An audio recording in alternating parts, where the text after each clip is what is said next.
Good afternoon, villagers. I'm Arnie, and you're watching Pepper Tree Villa, and this is your daily dose of Disney for September 17th, 2019. Hope you're having a great day. I know I am. Actually, it's been a very good day for me, so that's a good thing. So let's go ahead and get started. There's a little bit of news from this past yesteryear, but let's go ahead and take a look and see what we've got. Thank you for spending this time with me. I can't wait for PTV. Thank you. Oh, everyone's just jumping in there. Hey, thank you so much for being here. Brandy, I know that's you. I see icons. I see emoticons, and that's definitely her. Hi, Trix, Donna, Mike. Great. Thanks, everyone, for being here. Appreciate it. September 17th, 1957. Not too long ago, actually, maybe a little over 60 years ago. If you've ever heard of a guy named Sterling Holloway, hello, Arjons, thanks for being here. Yeah, Brandy, I thought it was you. Sterling Holloway, I'm not sure if you've ever heard of that name, but I'm sure you've definitely heard Hugs to Dawson. Oh, how cute.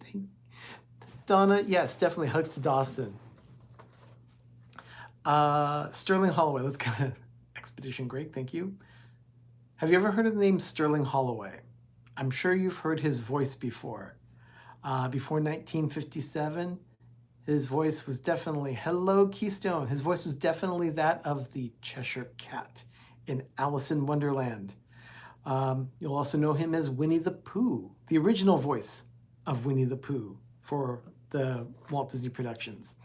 So Sterling Holloway signed a contract on this day in 1957. Hello, Noah. Thanks for being here. And Leanne, thank you. Thank you so much for being here. This is an agreement that gave him star status on all recordings that he was on with the Disney company. Well, Walt Disney Music Company, to be exact. And yeah, you know, I love the Cheshire Cat too. And a great voice.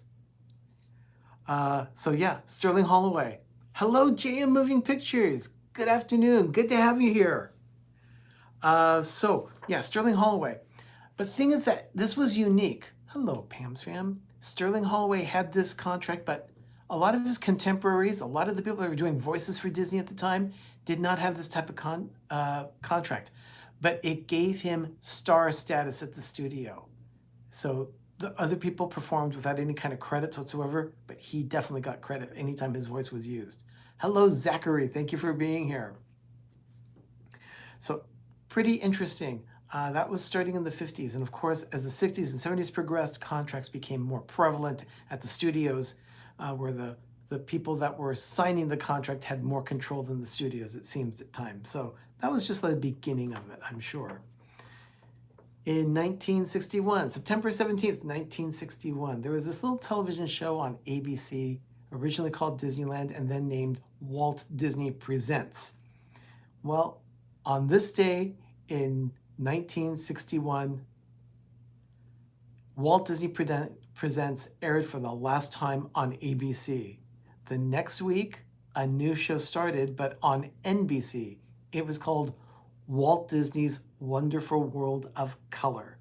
So remember, that was in 1961. Not many people had color TVs, but Walt insisted that his productions at that point be in color. So they started broadcasting in color for Walt Disney's World of Color. And of course, the rest of the network caught up with color broadcasting, and television became color throughout the 60s. And when you saw a television show that said in color, it was a big deal. So Walt Disney put color in the name of his show. Later on, it became just The Wonderful World of Disney, but in the beginning, in 1961, big deal. Walt Disney's World of Color. Okay, 30 years forward. In 1991, let's go back to ABC. I'm sure many of you remember this show.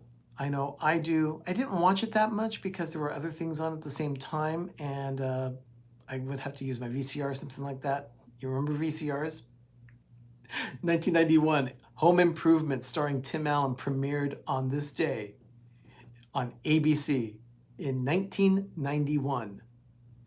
That's a long time ago, actually, when I think about it. Oh, a little too long ago, almost 30 years ago. Home Improvement started on ABC. Wow. Okay, 4 years later, 1995, This little show was kind of near and dear to my heart because I really liked it. There's a little show at Disneyland called the Golden Horseshoe Review, and it started in 1955 and ran till I believe the year was 1986. Most of the people in that show, yeah, great. I loved that. I loved the show too. It was a lot of fun. But this one was the Golden Horseshoe Review at Disneyland, playing at the place in Frontierland called the Golden Horseshoe. So yeah, imagine that, the Golden Horseshoe Review at the Golden Horseshoe.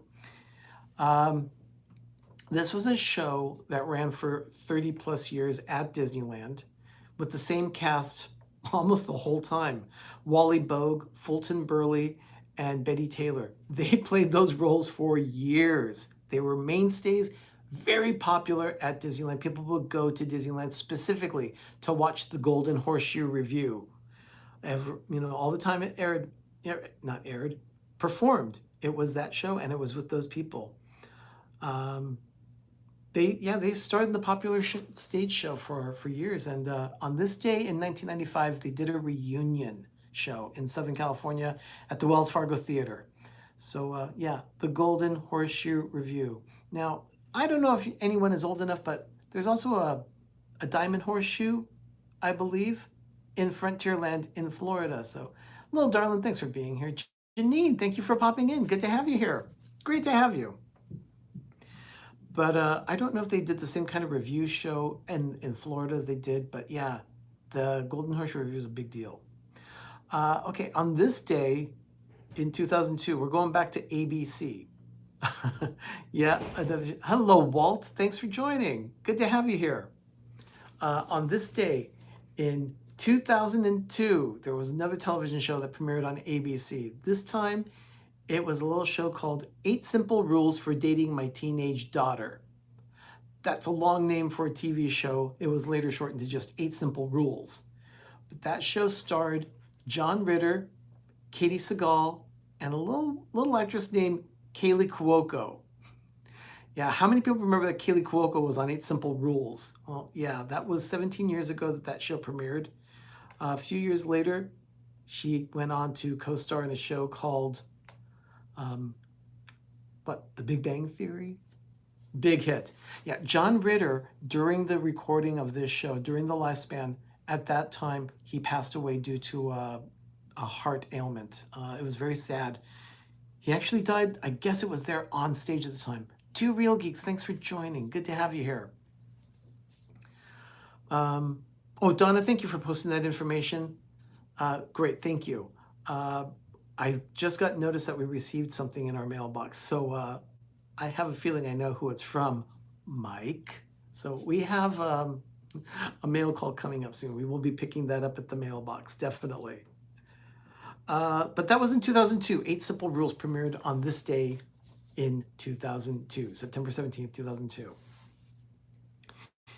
And then in 2012, this is 7 years ago, this is kind of an interesting statistic. My research didn't really have too much about the parks on this day, but this one kind of like stood out when I did a little search about Disney. Magic Mail is a wonderful thing, Walt. I love Magic Mail too. So in 2012, there was a trade publication called The Licensing Letter, and they specialize in like licensing of products. Like for instance, the Disney company licenses their information, Mickey Mouse is licensed to plush companies. They make Mickey Mouse, so they get a license to produce Mickey Mouse in plush. In this case, they were talking about retail sales in North America, and the number one brand based on information that was here, and it was actually not even just the brand, it was a specific line of the brand. Hey, Jeff with Only Passengers, thanks for joining. For the record, Only Passengers, he does daily vlogs as well, kind of like me, except he usually records them. He doesn't go live that often, but he does do daily vlogs, so go check him out. 2012, I'm talking about licensing. This is not just Disney itself. Disney is there at the top. However, in North America, just the brand Disney Princess came in at number 1 in earnings for 2012 for all licensing agreements. Disney licensed and they earned enough $1.6 billion in 2012 in North America. So when people talk about licensing agreements and things, believe me, they make a fortune off of this. Disney makes billions of dollars off of licensing agreements. In this case, that year, 1.6 billion in just North America. And for global, they were also making $3 billion. And that was just for the licensing agreement of Disney Princess. Think about all the licensings they have now for any of the Pixar products, of Marvel, of Star Wars. Think of the billions of dollars. That's a lot of money. So $3 billion for just Disney princesses in 2012. And now in 2013, the Disney Vacation Club, or DVC, announced that they were building new units at a very popular resort in Florida, the Polynesian. On this day, they announced that they were going to be building new units at the Polynesian Resort, September 17th, 2013. And the Polynesian became DVC's 13th property worldwide, the 9th at Walt Disney World, to offer units for the DVC. So yeah, for DVC members, you know what? Sounds like a great idea. I really do like the idea of DVC. Doug and I just aren't quite ready for that yet, but definitely we're going to be coming up on doing something. Now, there's a little news today. Let me go ahead and start with the lineup of what's happening on the Disney YouTube network. At 7:30 Eastern, 4:30 Pacific, More Sunshine Please. Jim is going to be doing his weekly show. It's really a lot of fun. Oh, cute, Pam's fan. That's great. Nice, nice. Following Jim's show at 8 o'clock Eastern, 5 o'clock Pacific, Mouse Talk will be on. Walt will be hosting his weekly show on Tuesday nights. And then after that, at 9 p.m. Eastern, 6 Pacific, A Disney Life for Me. Miguel and Daniela will do their monthly or their weekly Disney Talk Tuesdays. And then this little bit of information in the news. At the resort in Florida, they are continuing to do the testing of the Disney Skyliner. Now I'm always going to be calling it the Skylight, the Skyway. Zach, can I add to the channel, please? I'm going live tonight after you. Yes, Zach goes live. Zach, go ahead and give me a specific time. If you're going to choose a specific time during the week, I'd love to have the information. I'll definitely add that so I can always add that to the weekly, to my nightly update of the Disney YouTube network. So Zach, go ahead and private message me that information. In the meantime, people, right after my stream, Zach is going to go live. He generally does a lot of Disney trivia, stuff like that. He has fun with it. For the record, Zach, I can't join you tonight because I still have to be finished with work. I'm on my break right now, and I'll finish this afternoon. And then hopefully I'll be able to catch part of More Sunshine Please and Mouse Talk tonight, but it depends on traffic and how that goes. Anyway, the Skyliner is continuing with their trial runs, cast members and things. I don't know if you've seen any of the videos online, but check it out. They've got some things on Twitter and on YouTube, and they're testing it with cast members. They've shown little kids getting into it. They've even shown people in wheelchairs and things. So it's very, very cool.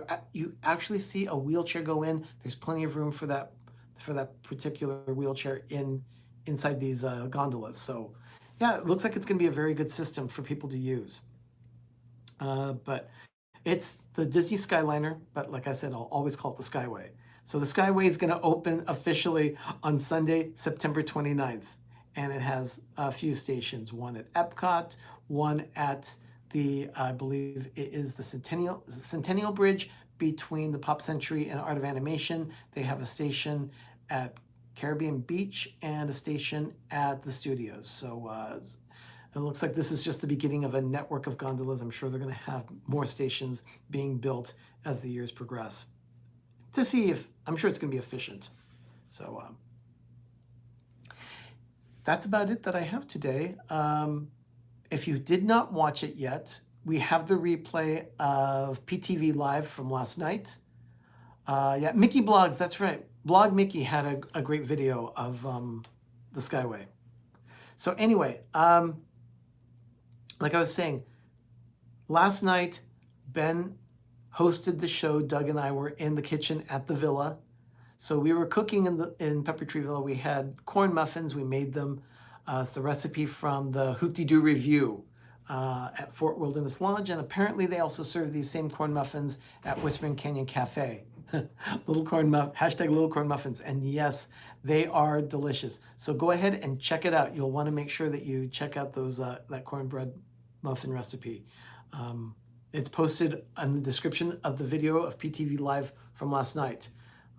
It's dynamite. It goes great with chili and other things that you would normally have with cornbread, including butter and jam. So I guess that's about it for tonight. My break is over here at the office. I got to get back to my desk. But everyone, thank you so much for spending this time with me this afternoon. I really appreciate it. It's always nice to spend time with my village. In the meantime, everyone, have a magical evening. And don't forget, there is a lot of great content happening tonight. Muffin envy. Yes, there was muffin envy going on in the stream last night. So yeah, there's a lot of YouTube action tonight. More Sunshine Please, Mouse Talk, A Disney Life for Me, and don't forget about Zachary Pollock right after this stream. So everyone, have a magical evening, enjoy that content, and have a great, big, beautiful tomorrow. I'll see you tomorrow for another edition of the Daily Dose of Disney at 6 p.m. Eastern, 3 p.m. Pacific. Hopefully I'll try and keep to that as much as possible, and Doug may be joining me tomorrow. So enjoy the evening, everyone. Take care, and I'll see you later. Bye.